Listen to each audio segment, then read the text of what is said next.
sou Hélida de Maio e esse é o podcast Jurispot. Sou advogada e, juntamente com minha sócia Patrícia Vilela, dirigimos o escritório Demay Vilela Advogados. Uma das especialidades mais destacadas na Demay Vilela é o direito previdenciário. E hoje, neste episódio, nós vamos receber a doutora Aymara Guimarães, médica do trabalho, para nós discutirmos sobre o impacto das doenças do trabalho no direito previdenciário. Muito seja bem-vinda, doutora. É um prazer, doutora Aymara. Oi, prazer. A princípio, eu gostaria de agradecer pelo convite, e ressaltar o quanto pertinente é falarmos sobre a medicina do trabalho, sobre a saúde do trabalhador e sobre o papel, do médico do trabalho dentro das empresas, com um papel fundamental que vai além de exame admissional, exame periódico, exame demissional, e eu fico muito grata de você estar dando esse espaço aqui para mim, para eu poder compartilhar um pouquinho do meu dia a dia, do meu trabalho e passar essas informações aí para todo o público. Para a gente está sendo um prazer, Aymara. E a gente podia começar você contando um pouquinho, como que é o trabalho do médico do trabalho, qual a relevância disso para a empresa, para o empregado e as consequências, que isso podem ter, resumidamente. Então, Hélida, o médico do trabalho, ele atua no setor da saúde ocupacional da empresa, E o time dele está envolvido aí outros profissionais, como o engenheiro de segurança, técnico de segurança, enfermagem do trabalho, Com o objetivo o objetivo principal, o foco principal de prevenir doenças ocupacionais e acidentes de trabalho. E para que isso aconteça, nós precisamos nos antecipar aos riscos, fazer a antecipação dos riscos. E dessa maneira, precisamos conhecer o posto de trabalho, o local de trabalho, do colaborador, saber avaliar os riscos ambientais, se tem risco físico, se tem risco químico, biológico, a ergonomia, se trabalha em altura, espaço confinado. Então, vai muito além, do trabalho só de escritório, que, muita gente comenta, acha que, até o trabalho de escritório tem a questão ergonômica, que é importante a gente estar observando, as cadeiras, a mesa, a altura do computador. Então, tem vários... É muito amplo, E, além de tudo isso, tem a parte do empregador também. Então, nós, como médicos do trabalho, além de cuidar do colaborador, a gente também tem que estar atualizado, sabendo de todas as leis vigentes, as leis trabalhistas, para poder mostrar para o empregador o que ele precisa, Mesmo os ajustes, com as normas regulamentadoras que tem. Exato, exatamente. As NRs, que foi atualizada agora, recentemente. Então, o médico do trabalho, ele tem esse trabalho amplo, não só com o empregado, como também com o empregador, Então, uma coisa que a gente percebe recentemente, que aumentou muito a questão das doenças ocupacionais, E recentemente, a gente percebeu a questão do burnout e a questão da depressão no ambiente de trabalho. Como é que você vê, essa abrangência, o porquê dessa questão corriqueira dessas doenças dentro do ambiente do trabalho? Porque isso, de uma certa forma, atinge diretamente o sistema previdenciário. Sim, em relação aos benefícios por incapacidade temporária, definitiva. Sim. Então, como é que você vê isso? E uma possibilidade de prevenção da questão do burnout, da Sim. questão da depressão, que hoje a gente percebe que é bem corriqueiro, tirando Sim. os acidentes comuns, Como nenhum acidente é bom. Exato. Mas a gente sabe que existem acidentes comuns no dia a dia das empresas,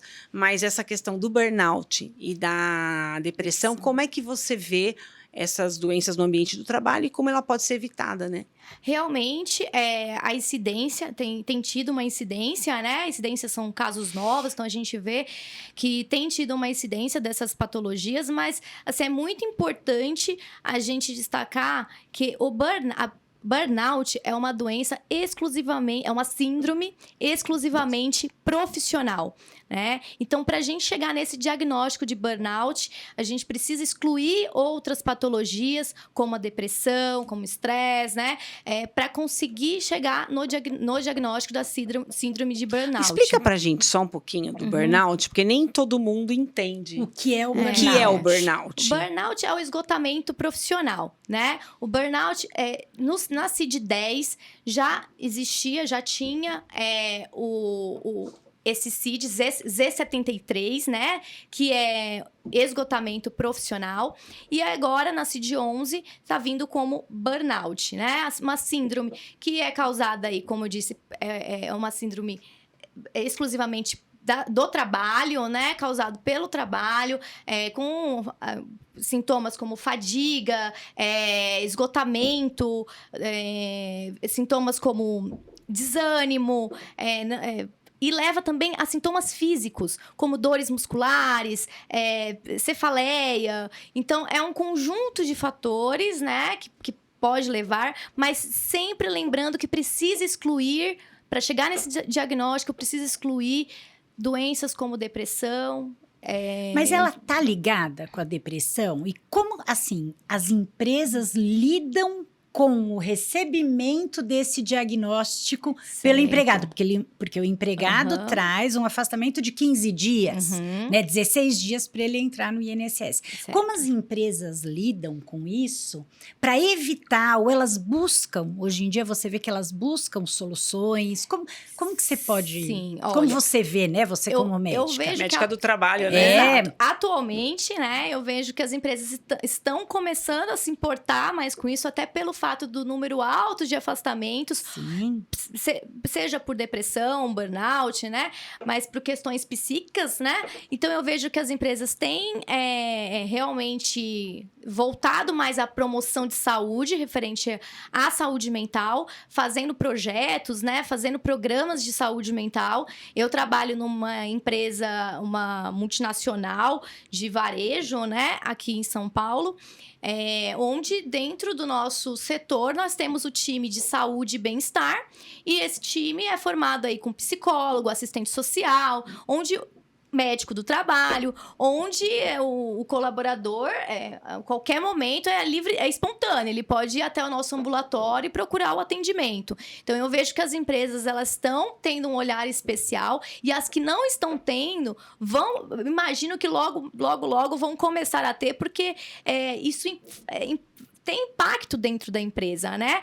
Não só, a gente chega e fala pro empregador, explica para ele que não é custo, né? Que na realidade Concordo. é um investimento que ele tá fazendo.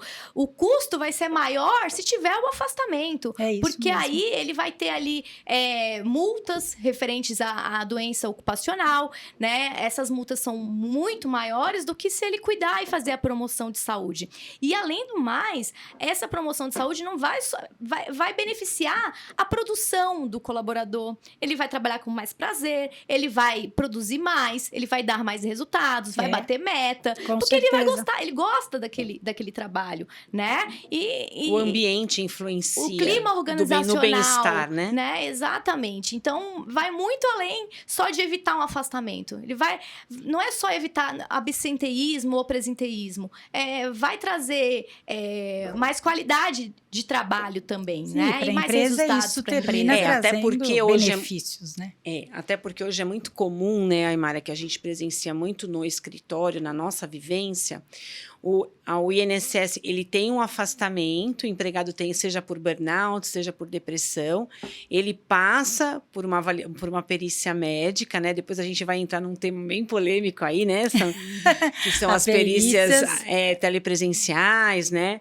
Então, assim, a gente percebe que o empregado, ele é afastado, fica um tempo, né? O INSS supre aquela, né?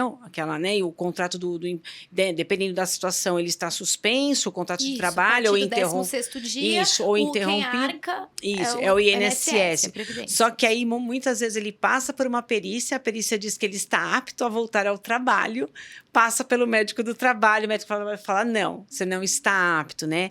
Como é que você vê essa situação, esse limbo que a gente chama? a gente chama de esse limbo limbo jurídico. Limbo previdenciário, né? A Isso. empresa não paga, o INSS não paga, o médico da empresa fala, não, ele não está apto, do INSS fala, ele está apto. Isso é muito corriqueiro pra gente. E para mim também, como médico do trabalho, porque eu acabo recebendo, né? Olha, como eu vou falar como eu atuo, Claro, né? Como acontece comigo. Óbvio que cada médico tem a sua conduta, né? Eu faço o possível, né, para fazer uma restrição, readaptar. Quando o médico perito libera o colaborador, converso com o colaborador, né? Tento avaliar a sua capacidade funcional ali, o que ele consegue fazer, né? Tem um contato direto com o RH, por trabalhar dentro da empresa, a gente consegue fazer isso, né?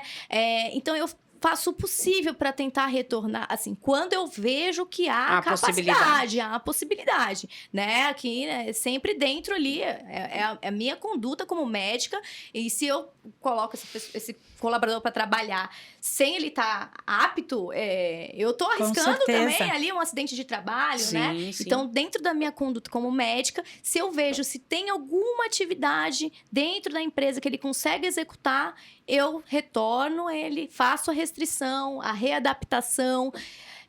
Se eu vejo, acompanho de perto, né? Isso é muito bom, poucas empresas fazem isso. E vamos observando, né? A partir do momento, não tá dando, geramos um novo afastamento, faço laudo pro perito. Então, além do laudo do médico assistente, eu, como médica do trabalho, faço um laudo também pro perito.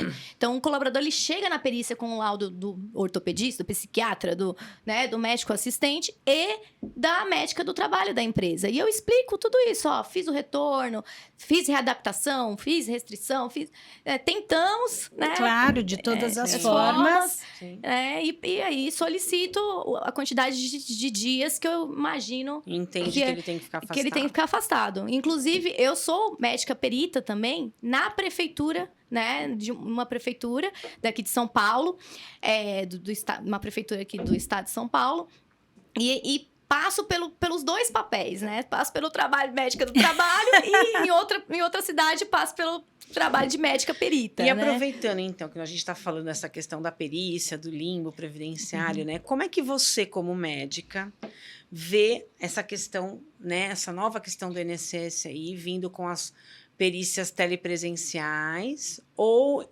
até a dispensa da perícia do caso, só né? com comprovação documental, só junta com comprovação documental, né? Junta documentos, pede o benefício por incapacidade temporária e vamos dizer assim, consegue o afastamento ou não. Como que você, como médica do trabalho, vê essa situação, né? E como médica mesmo, também, né? Isso.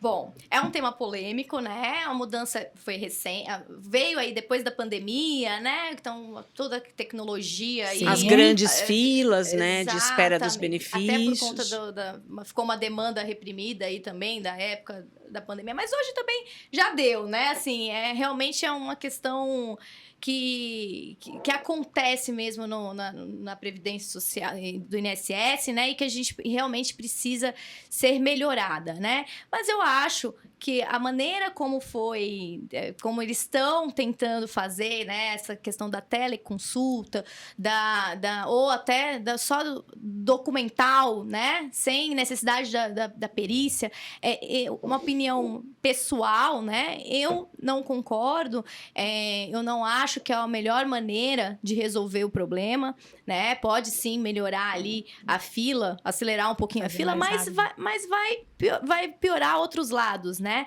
Eu, como médica perita, posso te dizer, né? Digo para vocês que o exame físico é primordial, né? O exame físico é muito importante para a gente avaliar a capacidade funcional, né? Do periciando, né?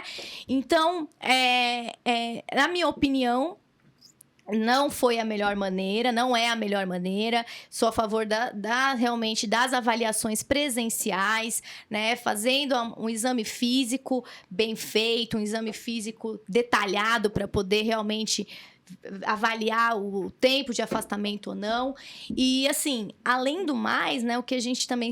Além de desqualificar o trabalho do médico perito, uma avaliação somente documental, isso desqualifica, né, o trabalho do médico perito, Sim. né?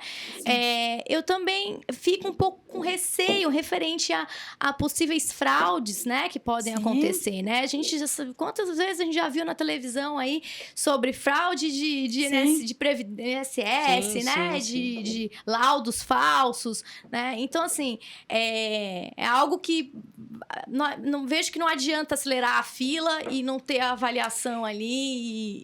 Por outro lado, eu vou pôr um caso rapidamente aqui que é interessante, né? A gente teve um caso de uma mulher que sofreu feminicídio, teve problemas seríssimos, foi internada, quebrou mandíbula, teve um afundamento de crânio e ela tentou, porque ela era uma empregada doméstica, ela tentou fazer o pedido só com a documentação. E foi negado, foi agendada uma perícia. Então, pensa na situação também. Eu tô fazendo uma ponderação aqui, gente, porque eu também não sou favorável à perícia. Eu até acho que na telemedicina, num caso desses, ela ajudaria muito. Porque de você ver a pessoa, se você visse a foto, imagina, não precisa nem muito. Ela ficou internada, o olho assim, foi um caso gravíssimo, deu uma martelada na cabeça dela, muito grave, quebrou o braço, afundamento de córnea, uma situação muito grave. Teria, claro, o médico perito veria. Sim. Por outro lado, você ter que ir a uma perícia presencial também é complicado no caso por vezes desses. é constrangedor para a mulher. Né? Então, é difícil a gente conseguir pensar num meio termo disso, né? E uma outra coisa que agora eu também vou te perguntar, porque você falou que você também, como você trabalha como perita na prefeitura não deve ter essa política. Mas, infelizmente, no INSS, a gente tem uma política de que os peritos são remunerados pela negativa das perícias. Concorda? Pelo menos isso. Isso é uma situação gravíssima, porque é difícil também você pensar até que ponto, porque a gente tem situações que a pessoa realmente está debilitada, ela não tem condição de trabalhar por um laudo de um médico e o perito do INSS nega. Mas difícil, como você vê, menina? E agora estão querendo liberar só com documento, né? Então, assim, é 880, né? É o que a gente entende. Né? Concordo. Assim, complicado, né? O que eu acho, assim, eu acho que a solução, né? Porque às vezes a solução é contratar mais médicos peritos. Concordo. E assim, contratar médicos peritos, treinar, né? Fazer treinamentos e fazer uns sistemas mais fáceis, né? Um sistema mais ágil, né? Porque tem sistema realmente... Quem trabalha com sistema de prefeitura... difícil, muito né? preenchimento. Às vezes isso atrasa mais a consulta, ali a avaliação, porque você tem que preencher muita coisa. Então, acho que às vezes fazer um sistema mais ágil, contratar mais médico perito, mais simplificado, contratar mais médico perito, treinar, acho que é a solução, muito mais do que avaliar documento. Essa conduta, concordo com essa você. conduta vai judicializar muito mais, né? Ou seja, que demora mais, vai né? demorar muito mais, né?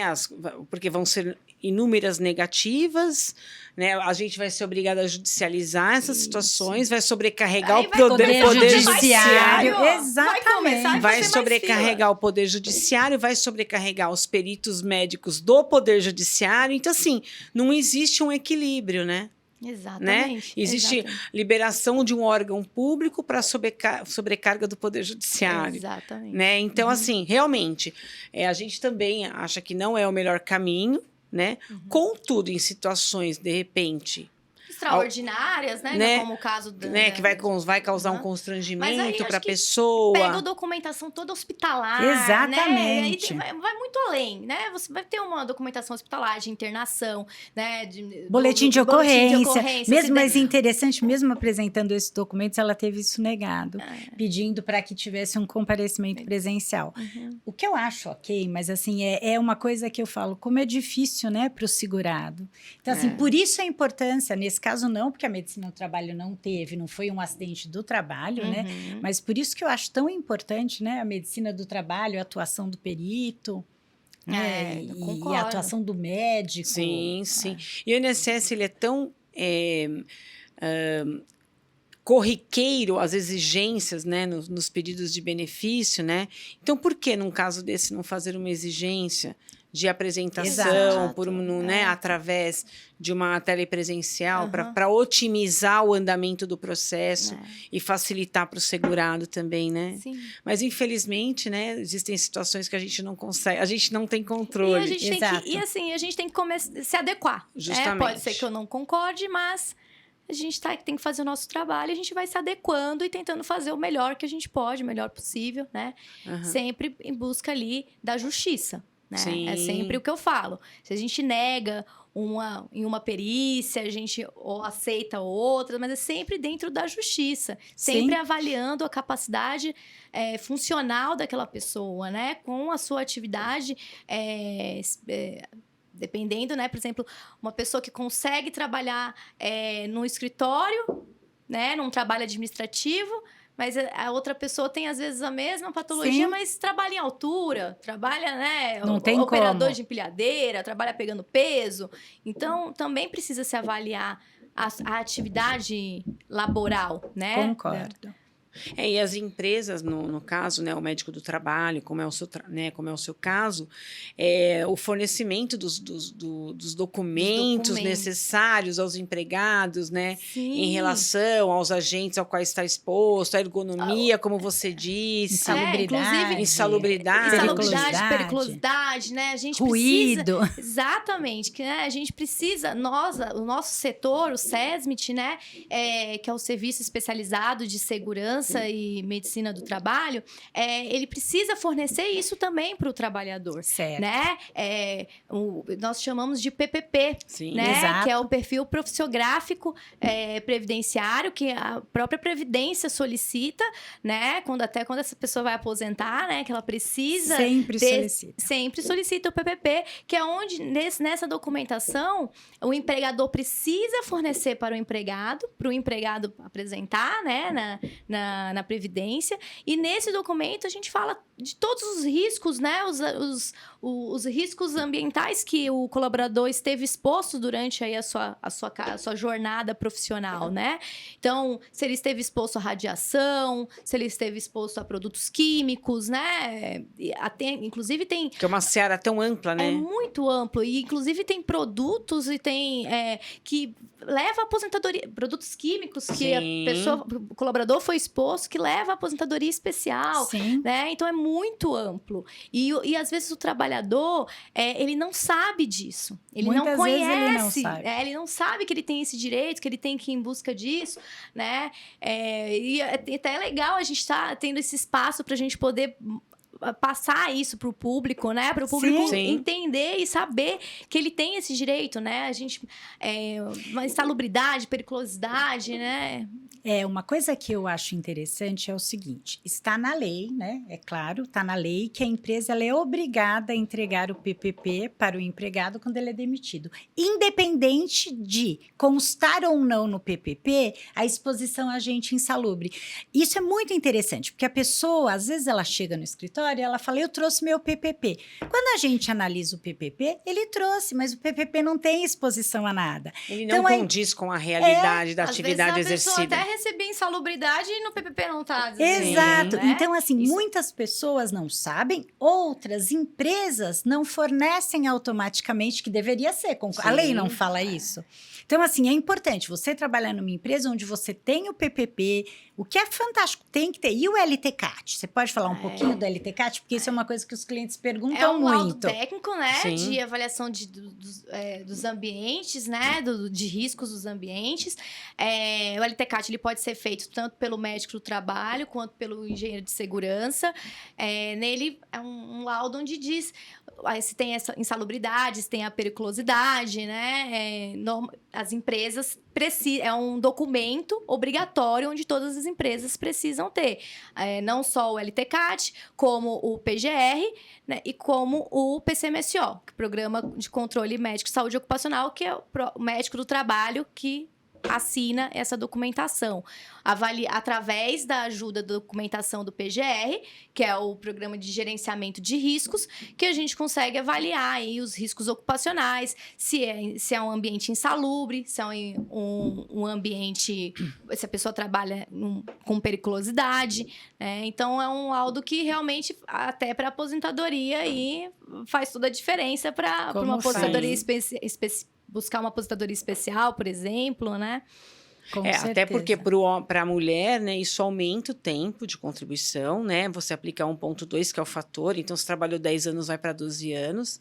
E o homem é 1,4, trabalhou 10 anos, vai para 14 anos. Isso até 13 de Isso até novembro, a reforma né? da Previdência, né? 13/11 de 2019. Mas você pode aplicar essa conversão desse tempo, aumentando o tempo, para que a pessoa consiga ter um tempo maior e se aposentar um pouco mais rápido, né? E isso se aplica também, né, aos médicos, aos dentistas, a todos da área da saúde, né? E muitas vezes, às vezes até o médico, né, trabalha em consultório próprio. Tem, né, por exemplo, vamos citar área de dermatologia, por exemplo, que extrai pinta, né, tem toda aquela questão. Tem os riscos biológicos, então ele também pode fazer o dentista, por exemplo, que mesmo trabalhando em consultório próprio, ele também pode ter o risco ali, o risco físico, né, de radiação, porque vai lá, faz o raio-x, né? Sim. Então... E o próprio médico, o próprio dentista, dentro do próprio ambiente dele, né, elaborar um PPP, elaborar um LTCAT pelo engenheiro do trabalho ou por um médico do trabalho, né, e poder ter esse direito também. Né? Mesmo sendo contribuinte individual, ele tem esse direito. Ele tem. Né? Ele contrata um engenheiro do trabalho, um médico do trabalho, que vai fazer uma análise e vai relatar de fato se há ou não essa exposição. Mas caso haja essa exposição, ele tem direito, né? E eu acho assim, atualmente, agora com o e-social, eu vejo que as empresas, até quem não sabia, vai começar a saber. Digo até os colegas médicos. Sim. Né? Eu sempre sou, porque eu sou médica do trabalho há 10 anos, né?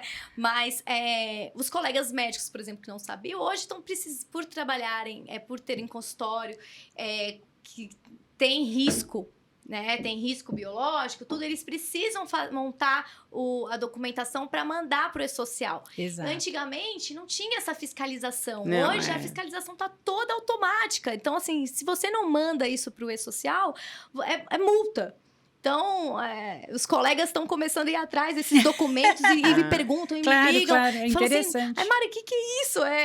Tem que fazer esses documentos mesmo? Eu falei, já tinha que ter feito faz tempo. É um controle maior, né? Mari, é um controle maior disso, Exatamente. Né? Até se você pensar, faz sentido, né?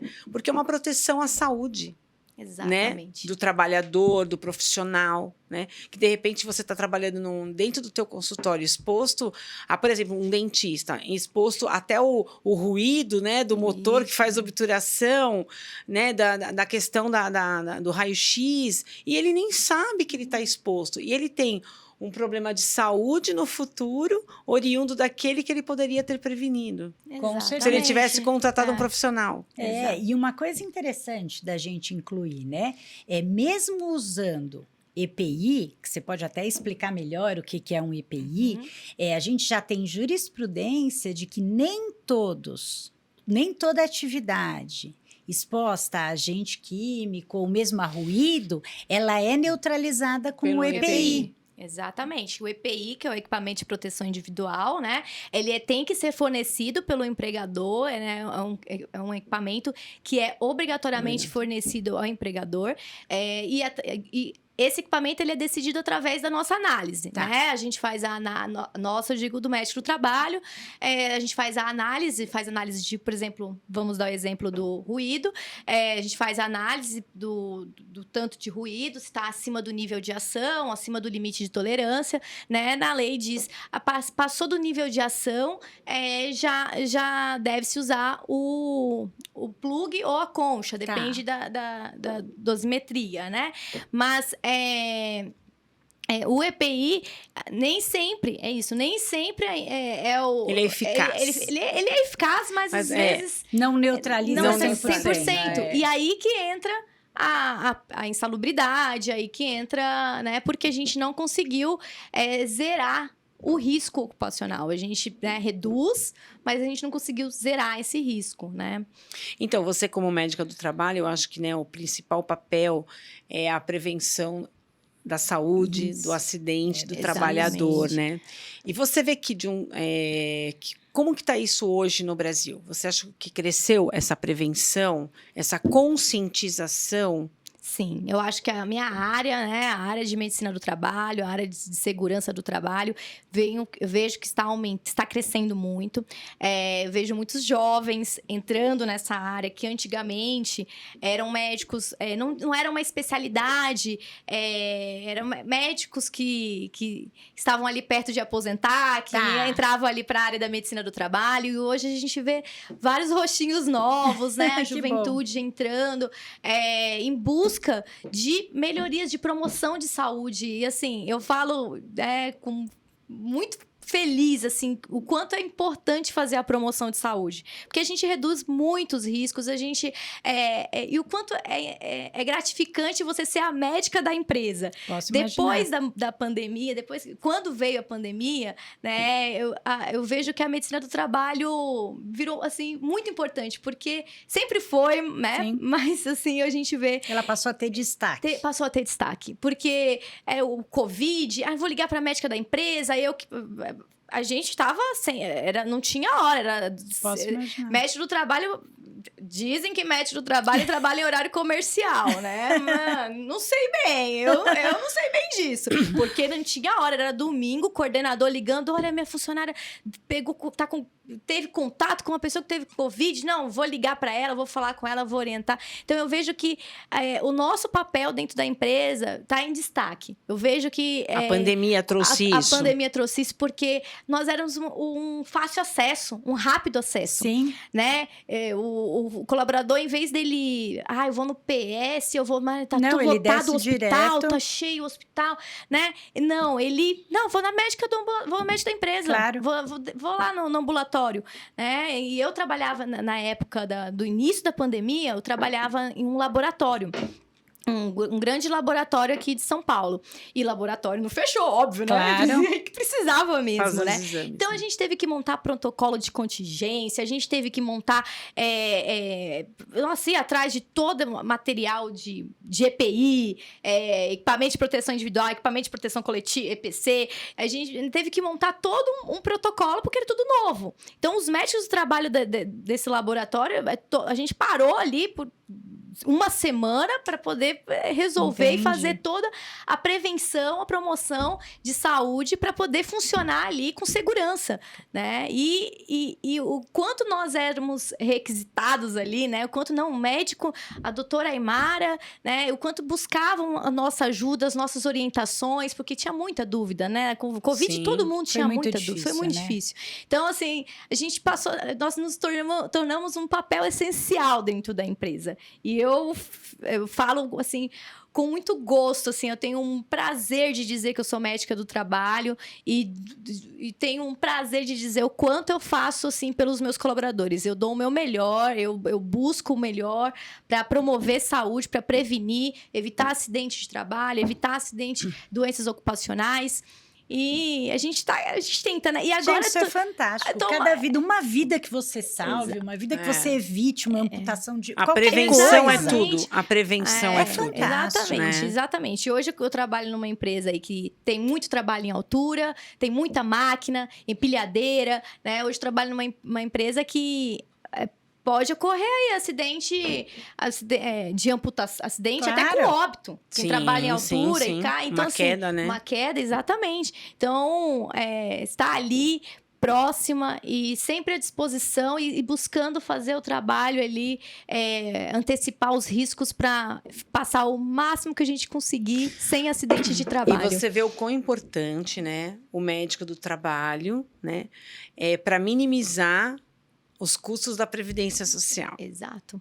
Né? Exato. Então, assim, o quão importante é a presença do médico do trabalho, para quê? Para que não haja tanta sobrecarga à Previdência em relação aos afastamentos de benefício por incapacidade temporária, que são os de incapacidade definitiva, as aposentadorias por invalidez, porque às vezes uma amputação, você não consegue readaptar o empregado. né? Ele vai Aí tem, às vezes, até fazer uma reabilitação profissional. Justamente. Né? Que aí tem o gasto da reabilitação. Claro. Mas hoje é até uma maneira que o INSS está levando para conseguir trazer essa consciência das pessoas também. Trazer esse mais. colaborador de volta para o trabalho, fazendo Pro a reabilitação. ambiente, né? Exato. Aí entra a questão também, né, dos portadores de necessidades, né, dos Sim. PCDs que entram. As cotas, né? Que é obrigatório, as empresas elas precisam Acima de uma quantidade de empregados, né? Isso. Eles precisam ter isso, uma... acima de 101, né? De 100, desculpa, acima de 100, já começa uma porcentagem de obrigatoriedade de cotas, né? Tá. E aí vai até acima de 1.000. Acima de 1.000 já é 5%. E os serviços públicos também 5% de PCD. Então, que é uma né? legislação bem inclusiva. Exato. Né? E nós, como médicos do trabalho, quando a gente faz a avaliação, o admissional, nós precisamos incluir, fazer a inclusão. Então, não é mudar o colaborador, é mudar o posto de trabalho para receber esse colaborador. Olha que interessante. Isso é muito interessante. Porque e muito justo. Muito justo. A gente não tem que ficar procurando. Não, a gente vai adaptar o posto de trabalho para receber ele. Né? Então, isso é muito importante. Adequar o posto de trabalho para incluir. Não para ficar procurando um lugar para pôr ele para trabalhar. Não, ele vai trabalhar na função dele e a gente vai adequar. A gente vai adequar esse posto de trabalho para recebê-lo. Isso é muito legal. Outra coisa que, além dessa questão dos PCDs, que eu, assim, sempre faço... A gente faz análise constantemente para ver a atividade, se ele está conseguindo executar. Quando tem promoção dessa empresa que eu trabalho atualmente, eles me chamam, o coordenador, doutor, a gente quer promover ele para operar a máquina, mas ele é PCD. Vamos ver qual que é a deficiência dele. Vamos ver, vamos observar, vamos ver a atividade, vamos ver se ele consegue para fazer o treinamento. Tentando incluir cada vez mais o empregado, né? Exato. E, assim, e a pessoa ela quer ser promovida, claro, né? Com Você certeza, imagina? todo mundo. Aí vai ficar com medo de promover, de colocar ali porque é PCD? Não, a gente tem que incluir mesmo, Buscar né? meios. Buscar. Não, e olha que importante, né? Esse portador de deficiência, ele entra no mercado de trabalho, ele contribui para a Previdência, ele tem uma condição especial de aposentadoria, um tempo reduzido também, né? Mas é importante, então tem aquela questão da lei de custeio, né? Aí ele vai entrar na lei de benefícios também. Né? E não futuramente entrar num benefício assistencial. Não, né? Ele vai se aposentar muito mais futuramente. O benefício justamente. Ele vai se aposentar futuramente porque ele contribuiu. Né? E para a pessoa, isso é ótimo. Exato. A pessoa se sente útil, ela está trabalhando, até porque tem muitas pessoas inclusiva, né? É muito uma questão inclusiva mesmo, né? E o papel do médico do trabalho é muito importante também nessa sim, área, né? Sim. Fora as restrições, readaptações, que eu já falei, né? Um caso interessante, a readaptação, por exemplo, de uma gestante que trabalha com radiação, né? A gente precisa readaptar. Então, o trabalho do médico do trabalho, ele tá ali toda a ponta, de ponta a ponta, desde a parte com o empregador, das leis trabalhistas, das leis vigentes, das normas regulamentadoras, até ali a promoção e a prevenção, que é o mais importante, a promoção e a prevenção ali da saúde do colaborador. Eu vou fazer uma última pergunta aqui, né? Acho que a gente está caminhando para o fim, mas eu não sei quantos empregados, colaboradores você tem que ter para ter obrigatoriedade, não sei se você sabe também, obrigatoriedade de você ter um posto dentro da empresa com um médico do trabalho ou um ambulatório. Eu não sei dessa informação. Acima de 1.000 colaboradores, né?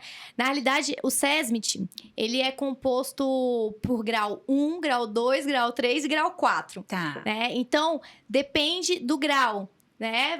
Grau 4 já é um grau mais perigoso, são atividades mais perigosas, né? Com maiores riscos. Então, no grau 4, a partir de 50 colaboradores, já precisa ter, por exemplo, um técnico de segurança obrigatório dentro da empresa. Depende da atividade da empresa. Isso. A partir de 50 colaboradores, numa empresa grau 4, já é obrigatório ter um técnico de segurança do trabalho, né? E aí, a partir de grau 3, a partir de 100 colaboradores, já é obrigatório ter um técnico do trabalho e uma enfermeira do trabalho. E assim, e vai indo por grau. Né? O médico do trabalho, ele entra a partir do grau 3, ele já entra em grau 4 acima de 100 colaboradores, mas em grau 3 ele já entra ali acima de 500 colaboradores, já é obrigatório ter o médico do trabalho, né?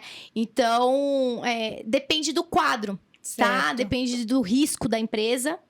Então, não depende só de número de colaborador, depende do risco da empresa. Porque Quer às dizer, vezes uma conjunção de fatores. Às vezes é uma empresa somente administrativa, que tem 500 colaboradores. Um banco, por exemplo, né? Um banco, por exemplo. Exato. Então, depende também do grau de risco da empresa. Certo. Interessante, né? Muito interessante, muito interessante. Bom, Aymara, foi um prazer enorme ter você aqui com a gente hoje.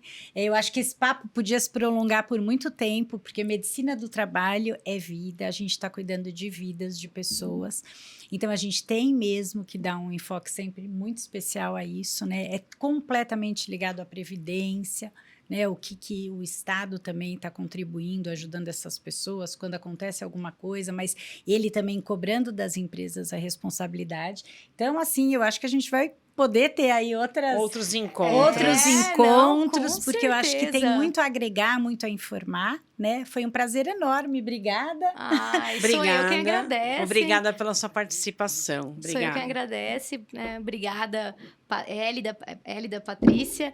E tenho certeza, acho que a gente tem que marcar outros encontros Com aí certeza. pra gente fazer um bate-papo, né? Com certeza, tem muita informação. Tem muita informação para passar, a gente pode aprofundar, pegar um dia, falar sobre insalubridade, outro dia sobre periculosidade, né? Sobre as leis vigentes, né? Tem muito bate-papo que a gente pode fazer ainda. É muito importante para a gente passar essa informação para quem não tem, né? E as pessoas poderem saber dos seus direitos e exercitarem, né? Sua cidadania nisso também, porque você tá lá pedindo seus direitos. É verdade. Tá bom? Obrigada. Foi um prazer enorme, hein, Mara? Obrigada, viu? Eu quero agradecer a sua participação, agradecer os ouvintes, os espectadores que estiveram com a gente. É importante esses podcasts que nós estamos trazendo para levar informações, esclarecimentos e todas as pessoas realmente buscarem e fazerem valer os seus direitos. Até a próxima, até o próximo episódio.